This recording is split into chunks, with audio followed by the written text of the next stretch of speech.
अब ये लड़का, ये बाबू ठंडी ठंडी कुल्फी खा ला।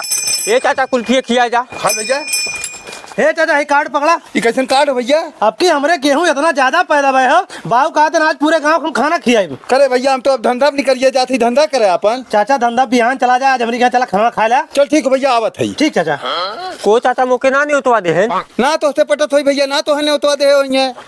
हे जुगनू भाई। हाँ भैया। हे कार्ड पकड़ा, हमरी यहाँ खाना खाया बैठो। ठीक भैया, चला आइब काहे ना। एक सेट कपड़ा पहन के, एक सेट कपड़ा लेके आया। ठीक भैया। तो ए का हमरे घर उतवा ना दिया तो ऐसे हमसे गाड़ी गोरा भैया कांग ने उतर दे।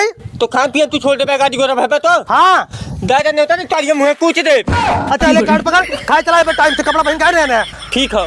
कर भैया खनवा होइए। अरे चाचा खनवा हम तनकी बहन देर हो, ट्रैक्टरवा खेतों में खड़ा चला गेहूं दाली तब खा। गेहूं दाल तवा खा। अरे चाचा तो लोग तुम बता रहे हमने गेहूं आपकी बहुत है बा। बहुत है बता रहा हूँ, फूक दे जाए हमको हो 10 रुपये कमाए हुई।